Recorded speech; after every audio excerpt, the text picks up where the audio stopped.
I will be sharing some insights on, can personalized targeted therapies be possible for oral cancer? So it's a question we have heard a lot of insights in this conference as well as before, and we are talking about personalized medicine a lot. So let's see if something is possible or not possible, whether this is a myth or a fact. So let's go ahead. So obviously, I have to introduce oral cancer. I'm sure that all of us know about it, but still. So oral cancer, in a simplified way, is a subcategory of head and neck cancers that initiates inside the mouth. Um, just to give you a snapshot, and these are the things that we already know. So the common sites of where we see oral cancer are anterior two-third of the tongue, mucosal lining of cheeks and lips, gingiva, retromolar area, heart palate, some sublingual floor of the mouth. So these are the most common sites where generally, clinically, we see the appearance of oral cancer lesions. I mean, whether it is pre-malignant or malignant and stuff like that. So uh, we go step by step into from basics to a little bit of into the thing that I want to talk about today. Obviously, these statistics are not very welcoming, but that's the truth, and that's the fact. We all know that oral cancer is the sixth leading cancer worldwide, and histologically, 90% of our squamous cell carcinomas, and the survival rate, the 5-year survival rate, unfortunately, is less than 50%, mostly in advanced cases. And also the prognostic factors we all know depends on various things like age, and the location, the size of the tumor, lymph node involvement. So these are the basics, ABCDs, that we all know. And obviously, we're talking about oral cancer, and then the risk factors are tobacco and alcohol, betel nut, poor oral hygiene, radiation, and viruses. Radiation could be UV radiation, viruses, we all know. There are a lot of viruses, and namely like HPV, human papilloma virus, EBV. So those are the things that we all know. The question is, we need to understand that whenever we can catch any disease for that matter early, it is always good. Now, we know that to increase patient survival in case of oral cancer, early diagnosis is the key. But what are the challenges in early diagnosis? Unfortunately, about 60% of oral cancers are diagnosed always at the advanced stages, stage 3 or stage 4, when there is a metastasis, and these actually leads to higher mortality rates. And definitely due to several reasons, which are practical reasons, and we cannot deny the fact that there happen some diagnostic delays. Diagnostic delays happens from both ways. Like there could be patient's ignorance, there could be the healthcare professionals' ignorance, and right from in patient perspective, like there are places where people don't get access to specialized services or treatments. And also oral cancer, the main problem is that these lesions, when they are in the early stage, they are mostly asymptomatic lesions, and the factors we all know that it's a cumulative thing, and these gives the challenges to early diagnosis of oral cancer, though a lot of work is going on and a lot of work has been done. So and the conventional treatment, or all the treatments that are available, again, like surgery, chemotherapy, radiotherapy, immunotherapy, each one has its own challenges, right? So what is that thing that we need to understand a bit more, whether with a pathologist's eye or a clinician's eye? That's not enough. We really need to look into this disease a bit into the depth. So what do I mean by this? So why we cannot have a one point solution for oral cancer like many other diseases? First reason is that it is a polygenic disease. It's not a single entity that is causing oral cancer. There are a lot of factors that actually pulls out, and they combine and they come together to make oral cancer treatment most challenging. And if you look into the thing, uh, if we can summarize the steps or factors, not steps, but factors, for therapeutic resistance for oral cancer. So probably this chart is something, it's a wholesome chart which we need to really look into each area.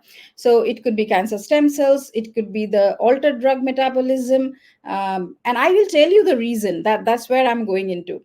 So there will be genetic mutations, or there are a lot of stuff that is happening. So this chart actually summarizes some of the factors which are responsible for therapeutic resistance of oral cancer.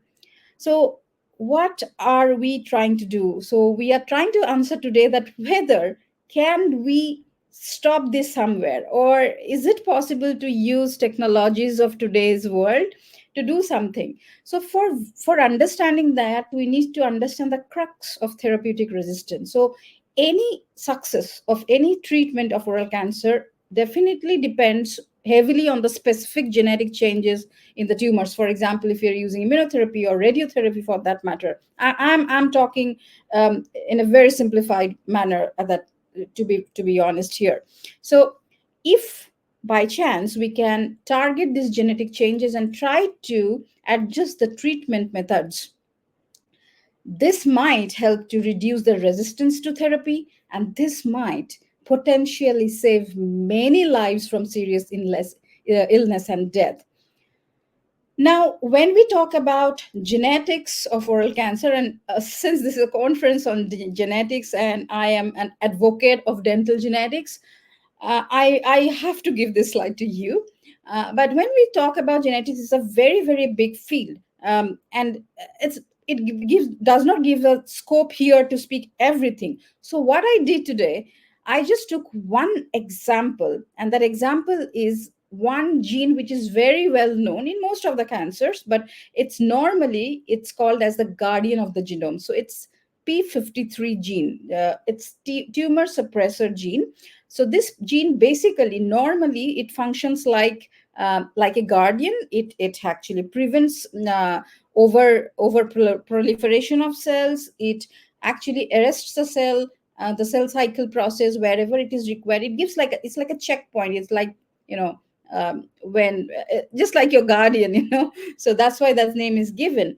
But what could happen, or what could be the impacts if this gene undergoes some mutation? Mutation is nothing but changes due to several factors. It could be internal, it could be environmental, and many others. Okay, so for example, if some kind of mutation, say for example called as disruptive or non-disruptive mutations, happens in this gene, then this particular cells or group of cells which is having mutant p53 or the changed p53 gene, that is the not the normal one, then it might become resistant to treatments where we are treating cancer with, say, like cisplatin, or we are using EGFR inhibitors. It might also alter the signaling pathway, and it just, you know, makes that cell more vulnerable to grow and, you know, go anywhere it likes.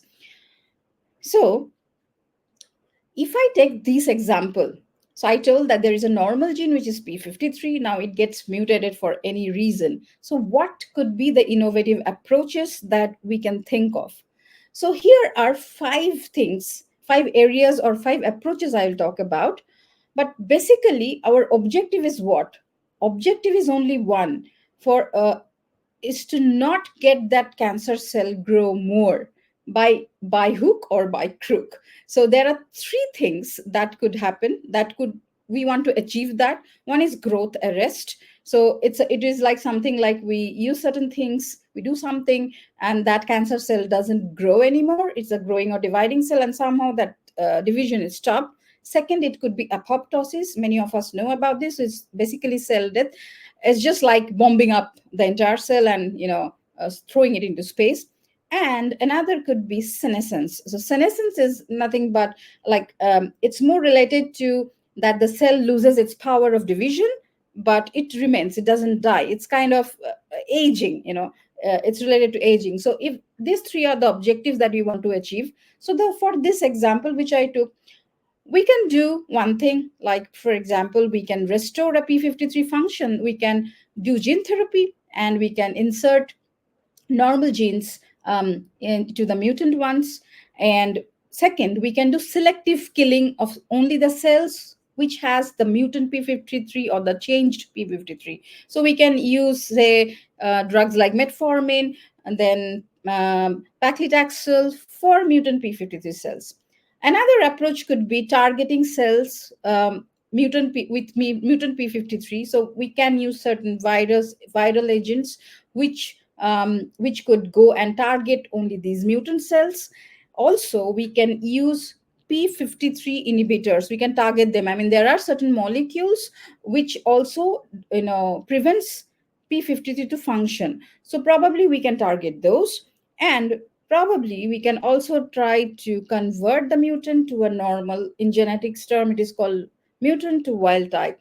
So see, these are the innovative approaches that we can do. This gives us a power. And to be very honest, there is no one single thing that we can do. And what I shared with you in the last slide is not futuristic, it is happening, it's there already. So, ideally, if in the future, we need to tailor treatments, combination therapies according to the genetic profiles. Nanotechnology or targeted drug delivery systems are the one are would be very effective, and a lot of work is happening in terms of, say, liposomes, then hydrogels, nanoparticles, because the advantage in this case is that it has less side effects. We can do more targeted deliveries, targeted treatments, and that is nothing but precision medicine, precision treatment. And this entire thing, this nanotechnology, nanoparticles, it increases the bioavailability. So it has, that's why it has less side effects as well. So these are kind of directions that we are moving into. I agree that challenges are there, challenges will always be there. So, most importantly, there are two things of areas that we should also understand and explore.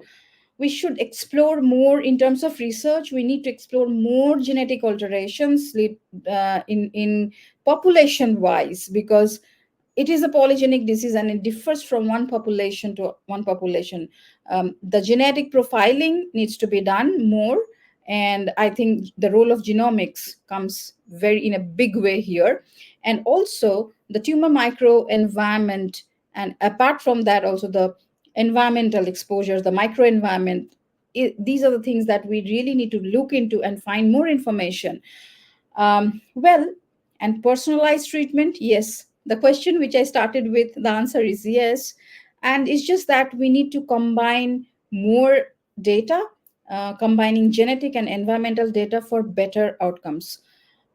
You might be knowing, or if you don't know, you might be surprised to know that there's a big market which is thriving. There are a lot of companies on oral cancer diagnosis, and this is just a small information that I wanted to share.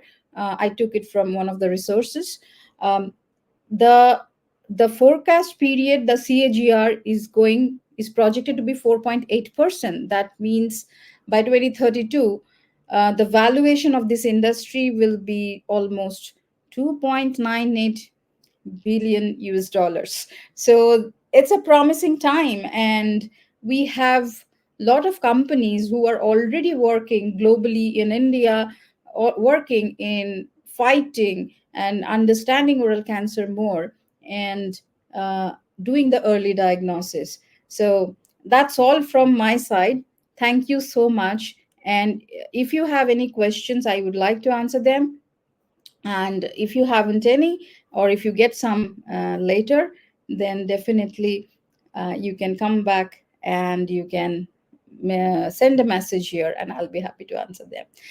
Thank you so much. And just on an ending note, I would mention that 11th July, I do this conference every year from the last 3 years. This was the third chapter.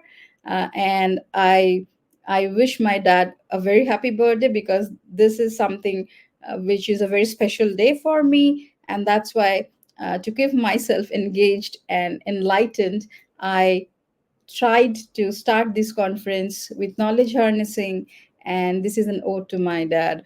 He's my hero. Thank you so much. And thank you again for joining. And I think we will meet in the fourth chapter as well next year. Take care. Bye bye.